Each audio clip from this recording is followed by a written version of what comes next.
तो गांधी जी ने जवाहरलाल नेहरू को चुन के गलती की, ये कहते हैं आप। ये बता दीजिए मुझे कि गांधी जी का ये हिस्टोरिक ब्लंडर था नेहरू को प्रधानमंत्री के लिए चुनना, कह दीजिए आज।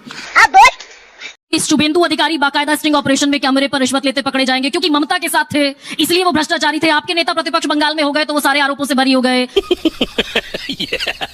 अजीत पवार, प्रफुल्ल पटेल पर सिविल एविएशन का घोटाले का आरोप लगाने वाले आप थे। हमने आरोप लगाया था, स्टैंड चेंज नहीं किया है। सुधांशु जी को भाजपा का एक ज्ञानी प्रवक्ता माना जाता है। ऐसा माना जाता है कि ऐसा कोई सवाल नहीं जिसका जवाब सुधांशु जी के पास नहीं है। ठीक है, सुधांशु जी अपनी पार्टी यानी कि भाजपा को बहुत ही अच्छे तरीके से डिफेंड करते हैं। ठीक है, चाहे मुद्दा जैसा भी हो, सिचुएशन चाहे जहां पे भी हो। ठीक है, जो अपनी पार्टी है बीजेपी को बहुत ही अच्छे तरीके से डिफेंड करते हैं सुधांशु जी। कभी कभी क्या होता है ना कि लेकिन सुधांशु जी के सामने कुछ पार्टी प्रवक्ता आ जाते हैं जो सुधांशु जी को टक्कर देने वाला बातें बोलते हैं। लेकिन आज हम एक अलग सा डिबेट देखेंगे। जो वरिष्ठ पत्रकार होते हैं, वरिष्ठ पत्रकार सुधांशु जी से ऐसा ऐसा सवाल पूछते हैं जो सुधांशु जी जवाब देना तो दूर उस सवाल को अवॉइड करने लगते हैं। ठीक है, तो बहुत ही अच्छा लगेगा ये वाला डिबेट। क्या सवाल पूछता है वरिष्ठ पत्रकारों ने और सुधांशु जी कैसे उस सवाल को अवॉइड करते हैं, मतलब सवाल का जवाब भी नहीं दे पाते। वो सुधांशु जी कैसे मतलब वरिष्ठ पत्रकारों के सवालों से घेर जाते हैं। आपको देखकर बहुत ही अच्छा लगेगा। ज्यादा बातें नहीं करेंगे, सबसे पहले आइए उस वीडियो को देख लेते हैं। हमारी सरकार आने से पहले कि आप एक लोकसभा बता दीजिए 89 ऑनवर्ड्स जिसमें इन पार्टियों के किसी ना किसी नेता ने किसी ना किसी भ्रष्टाचार आरोप के चक्कर में कोर्ट कचहरी और जांच एजेंसियों के चक्कर ना काटे। तो सच ये भी तो है सुधांशु जी कि भाई शुभेंदु अधिकारी बाकायदा स्टिंग ऑपरेशन में कैमरे पर रिश्वत लेते पकड़े जाएंगे क्योंकि ममता के साथ थे, इसलिए वो भ्रष्टाचारी थे। आपके नेता प्रतिपक्ष बंगाल में हो गए तो वो सारे आरोपों से बरी हो गए। अजीत पवार, प्रफुल्ल पटेल पर सिविल एविएशन का घोटाले का आरोप लगाने वाले आप थे। हिमंता बिस्वा शर्मा के लिए आपके संसदीय बोर्ड ने बाकायदा आपके सांसदों के एक दल ने वो नल का घोटाला, पानी का घोटाला, शारदा घोटाला, ये हिमंता शर्मा बिस्वा के लिए तो बीजेपी ने बुकलेट जारी की थी कि भ्रष्टाचारी है खुले तौर पर। उन्हें आपने मुख्यमंत्री बना दिया आसाम का। यह भी बड़ा मजेदार प्रश्न है। हमने आरोप लगाए थे, हमने आरोप वापस नहीं लिए हैं। किसी भी नेता से केस विड्रॉ नहीं किया है पार्टी ने। मगर मजे की बात है जिन आरोपों पे उन सरकारों ने एलानिया कहा कि ऐसा कुछ हुआ ही नहीं था, वो आज कहते हैं ऐसा हुआ था। तो पहली बार कहलवा दीजिए कांग्रेस से। एक मिनट, पूरी बात सुनिए ना।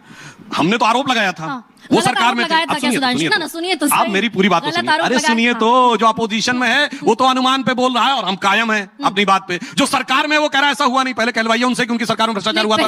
पहले कहलवाइए महाराष्ट्र में कि भ्रष्टाचार हुआ था।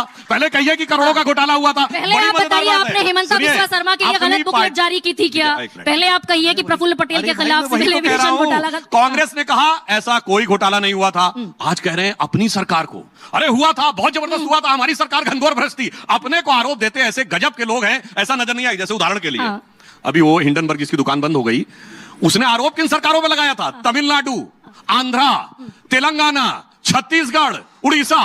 और राहुल गांधी कह रहे हैं पैसा दिया गया, पैसा दिया गया। भाई अपनी सरकारों को खुलेआम कह रहे हैं पैसा दिया गया। मुझे लगता है समस्या क्या है। आपने भी, देवेंद्र फडणवीस ने भी तो खुलेआम कहा था चक्की पीसिंग अजीत पवार के लिए। शुगर मिल का घोटाला और दुनिया भर के और घोटाले, ये तो देवेंद्र फडणवीस का हमने तो कहा ना, ऑन रिकॉर्ड है। किरीट सोमैया ने कहा 1000 करोड़ रुपए का घपला करके चले गए। हमने कहा, हमने वो आपके वित्त मंत्री हैं। मैंने बिल्कुल कहा, हमने तो कहा, हमने आरोप लगाया था। उनसे कहिए घोटाला हुआ था। गलत आरोप लगाया। स्टैंड वो चेंज कर रहे हैं। सुनिए, हमने बताएं आपने हिमंता बिस्वा पर, प्रफुल्ल पटेल पर, अजीत पवार पर, आपने इन सब पर गलत आरोप लगाया। नहीं सुनिए, हिमंता बिस्वा शर्मा हमारी पार्टी में आने के बाद भी एक बार उनकी सीबीआई के आगे पेशी हो चुकी है कलकत्ता में। 2015 सुनिए मेरी पूरी बात सुनिए। हमने आरोप लगाया था, स्टैंड चेंज नहीं किया है। उनका स्टैंड ये था कि ऐसा कुछ नहीं हुआ, आज कह रहे हुआ है। स्टैंड उन्होंने चेंज किया तो जवाब उन्हें देना चाहिए। हाँ, यानी कि सर जो हिमंता बिस्वा शर्मा, अरे भाई मेरी बात आप पूरी बात सुनिए। एक कह रहा है कि ऐसा कुछ नहीं हुआ, आज कह रहा हुआ। स्टैंड तो उसने चेंज किया ना। हमने कहा आरोप है, हम आरोप पे कायम है। तो जिसने स्टैंड चेंज किया उससे पूछिए ना। यानी कि सुधांशु जी, जो हिमंता बिस्वा शर्मा के खिलाफ आपने बुकलेट जारी की थी वो आरोप बेजा गलत नहीं थे, निराधार नहीं थे।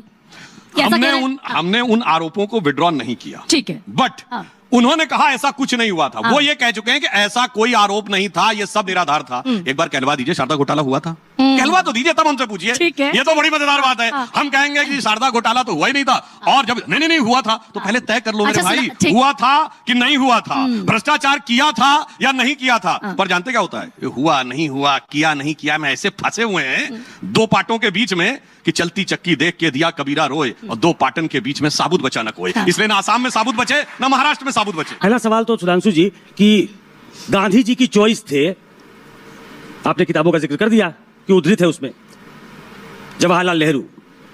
तो गांधी जी ने जवाहरलाल नेहरू को चुन के गलती की, ये कहते हैं आप। ये तो देश की जनता को दिखाई पड़ा है। क्योंकि आपको पता, बहुत से लोगों को पता नहीं है, नेहरू कब प्रधानमंत्री बने थे? 15 अगस्त 47 को नहीं बने थे, 2 सितंबर 1946 को बने थे, under cabinet mission plan, Lord Wavell के द्वारा शपथ लेकर, यूनियन जैक झंडे के नीचे, क्वीन की निष्ठा के नाम की शपथ लेकर अंतरिम सरकार के प्रधानमंत्री बने थे। और उनके प्रधानमंत्री रहते हुए भारत के विभाजन का प्रस्ताव जून 1947 में कांग्रेस की कार्य समिति में पारित हुआ। उनके रहते हुए भारत ने मनुष्य जाति के इतिहास का सबसे बड़ा एक्सोडस झेला, सबसे बड़ा लोगों की हत्याएं झेली। और उनके रहते हुए आपको पता है, जब देश आजाद हुआ भारत की फौज कितनी थी?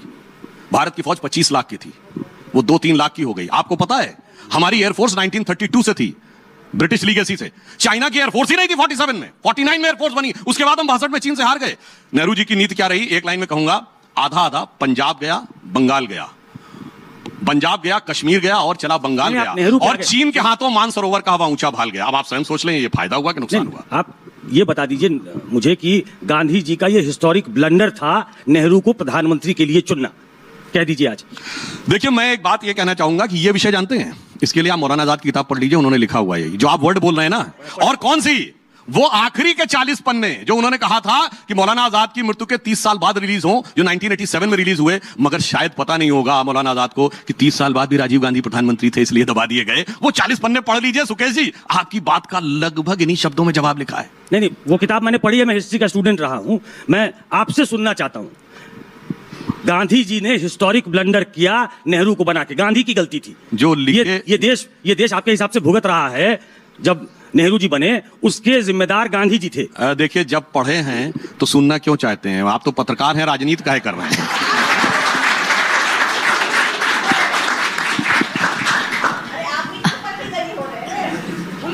अरे सुनिए, आप सुनिए, अब अगर खुल के बोलना है तो मैं बोल देता हूं। अप्रैल 55 में डॉक्टर अंबेडकर का इंटरव्यू है बीबीसी को, उनकी वॉइस में अवेलेबल है।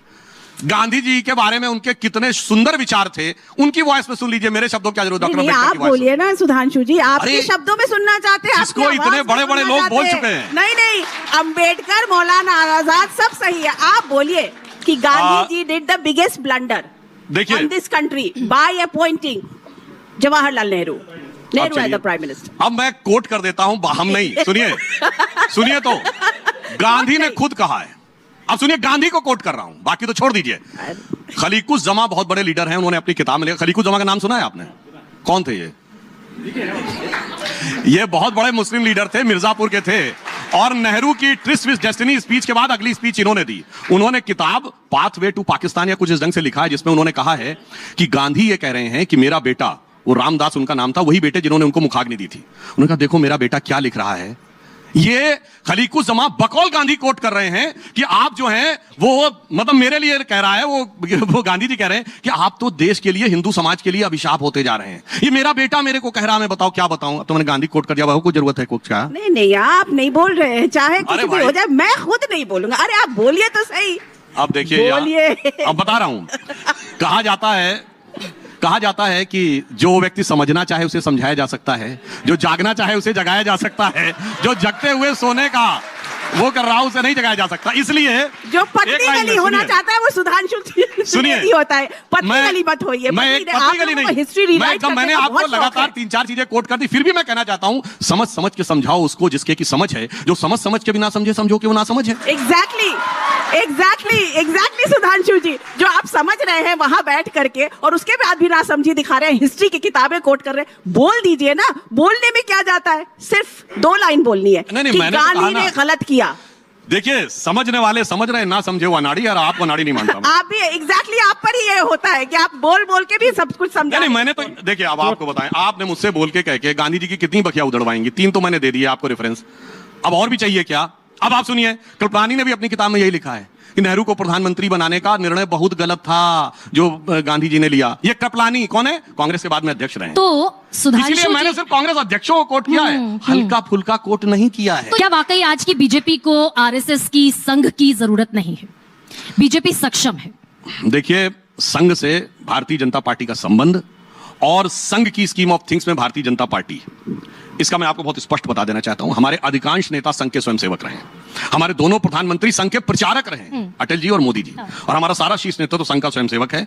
संघ एक वैचारिक दृष्टि से हमारे लिए समान विचारधारा का प्रेरणा देने वाला संगठन है। तो जेपी नड्डा ने जो कहा वो स्लिप ऑफ टंग था, वो स्पार्क ऑफ द मोमेंट था, गलती थी, या वो एक थॉट था? चक्कर जेपी नड्डा ने जो कहा, जो लोग संघ और भाजपा के रिश्तों को नहीं समझते उनके लिए गलतफहमी है। हाँ। संघ जिस व्यापक परिक्षेत्र में काम कर रहा है, संघ के इस समय 3276 पूर्णकालिक प्रचारक हैं, जिसमें सिर्फ 26 भाजपा में काम कर रहे हैं। कितने? 3276 में सिर्फ 26। मगर जो लोग नहीं समझ पाते उनके लिए मैं कहना चाहूंगा संघ और भाजपा के रिलेशनशिप पे कि तू ये कहता है कि रिश्तों की दुहाई देंगे, अरे गौर से देख, हर चेहरे में दिखाई देंगे। तू ये कहता है कि रिश्तों की दुहाई देंगे, गौर से देख, हर चेहरे में दिखाई देंगे। हम तो महसूस किए जाते हैं खुशबू की तरह, कोई शोर नहीं है जो सुनाई देंगे। लेकिन खुशबू की तरह महसूस किए जाते हैं, लेकिन मोहन भागवत 2022 से कहते कहते थक गए। 22 में कहा, 23 में कहा, 24 में कहा, भाई हर मस्जिद के नीचे शिवलिंग ढूंढने की जरूरत नहीं है, लेकिन कोई सुनने को राजी नहीं है। अब हाल में आकर उन्हें कहना पड़ा कि ये सारे राम मंदिर के निर्माण के बाद हिंदुओं का नेता बनने की होड़ में है, कंपटीशन में है कि हर मस्जिद के नीचे शिवलिंग ढूंढ रहे। जो बात मोहन जी ने कही यहाँ पे फिर वो लोग नहीं समझ पाते हैं। हाँ। मोहन जी ने इसलिए कहा कि हर चीज के अंदर जाने की जरूरत नहीं है। आप मंदिर के अंदर जाके अगर चेक करोगे, मस्जिद के अंदर जाके चेक करोगे, या अपने शरीर के अंदर जाके चेक करोगे, तो कहानी जानते हो क्या निकलेगी? हाँ। कि आखिर में अमर, अकबर, एंथोनी तीनों का बाप किशन लाल निकल आएगा। इस चीज से बचने की जरूरत है, इसलिए उन्होंने कहा आप लोग नहीं समझ पाएंगे। सुधांशु जी सीधे बता दें कि प्लेसेस ऑफ वर्शिप एक्ट जो है उसको हटा देना चाहिए क्या? देखिए, मामला सुप्रीम कोर्ट में विचाराधीन है, इसलिए मेरी टिप्पणी करना ठीक नहीं है। मगर मैं एक बात कहना चाहता हूं, जो मेरी बात को गौर से सुनिए। वक्फ बोर्ड एक्ट ये कहता है कि 300 साल पुराने फरमान भी माने जाएंगे। आपको पता तमिलनाडु का मंदिर किस आधार पर कि 1572 में अरकाट के नवाब ने दिया था। हाँ। ये उन सरकारों के फरमान जो शरिया के आधार पर चलती थी। एक मुगल बादशाह नहीं जिसने गाजी की उपाधि ना ली हो, इंक्लूडिंग अकबर। यह भारतीय दुनिया में इकलौता देश है जिसने अपने लुटेरों के बनाए हुए नियम को आजाद भारत में मान्यता दे रखी है। आई चैलेंज एक कंट्री बताइए दुनिया में जो लुटेरों के द्वारा लिखे गए इतिहास को प्रामाणिक मानता हो और उनके सरकारों के द्वारा दिए गए फरमानों को कॉन्स्टिट्यूशनल वैलिडिटी देता हूं। मैं चैलेंज करके बताता हूं, एक देश बताइए। अच्छा, मैं भी चैलेंज कर रही हूं आपको, देश की आजादी में पहली बार, सर मैं भी चैलेंज कर रही हूं, देश की आजादी के बाद पहली बार बड़ी भारत की कैबिनेट में एक मुस्लिम मंत्री नहीं है, बीजेपी का एक मुस्लिम सांसद नहीं है, और ये देश की आजादी के बाद पहली बार हुआ है। ये इतना इंक्लूसिव डेवलपमेंट कहां लेकर जाएगी भारतीय जनता पार्टी? जो आपने बात कही, इसलिए क्योंकि हमने जानते किसको बनाते हैं, हमने आरिफ मोहम्मद खान साहब को बनाया है। Sir I am talking about parliament. मुझे बड़ी जिम्मेदारी से जवाब दीजिए सुधांशु जी, और दिल पर हाथ रखकर जवाब दीजिए। अरे मैं दिल पे हाथ रख के कहता हूं कि मुस्लिम समाज का जो कंट्रीब्यूशन है उसको कभी ढेला पर माना है? पहला gallantry award winner brigadier Mohammad Usman, Uttar Pradesh के गाजीपुर का, कोई गया हो तो बताइए। आजमगढ़ के थे। ये बताइए, वीर अब्दुल हमीद की शहादत की 50वीं वर्षगांठ 2015 में हुई, मोदी जी ने उनके पूरे परिवार को बुला के सम्मान किया, कोई गया हो तो बताइए। सुनिए, पूरी बात सुनिए, पूरी बात सुनिए। एक ही उलझा नहीं रहा हूं, आप उलझी हुई है, उसे सुलझा रहा हूं। एक ही दिन में याकूब मेनन का नमाज जनाजा हुआ, और एक ही दिन में डॉक्टर कलाम का नमाज जनाजा हुआ। कोई नहीं गया डॉक्टर कलाम के नमाज जनाजा में, सब याकूब मेनन के नमाज जनाजा में। ठीक है सुधांशु त्रिवेदी, ठीक है नहीं, ये ठीक है, इसी को समझिए। सुधांशु त्रिवेदी ठीक है, समझिए। मैं बता रहा हूं सुधांशु जी, एक सेकंड। सुधांशु त्रिवेदी मंथन के मंच पर जायज बात कह रहे हैं, और मैं डंके की चोट पर कह रही हूं, सच कह रहे हैं। लेकिन सुधांशु त्रिवेदी कहे कि मोदी कैबिनेट में 73 मंत्रियों में से एक भी मुसलमान सांसद क्यों नहीं? एक भी सांसद बीजेपी का मुसलमान क्यों नहीं है? 20 करोड़ मुसलमानों में से बीजेपी को एक भी मुसलमान ऐसा नहीं मिलता जो किसी लोकसभा से जीत कर आए। आपने बिल्कुल सही कहा। इसका मतलब मुसलमान को मुसलमान के हिसाब से देखना आपकी फितरत है। मगर अफसोस की बात यह है कि मुसलमान को आप मुसलमान नहीं देखते, वोट बैंक के रूप में देखते हैं, और उनको आपको उस वोट बैंक के जो एक्सक्लूसिव थोक विक्रेता है ना, वो कट्टरपंथी मुसलमान नजर आते हैं। यहां पे ये समस्या है। अब मैं आपको बताता हूं ऐसा क्यों हुआ।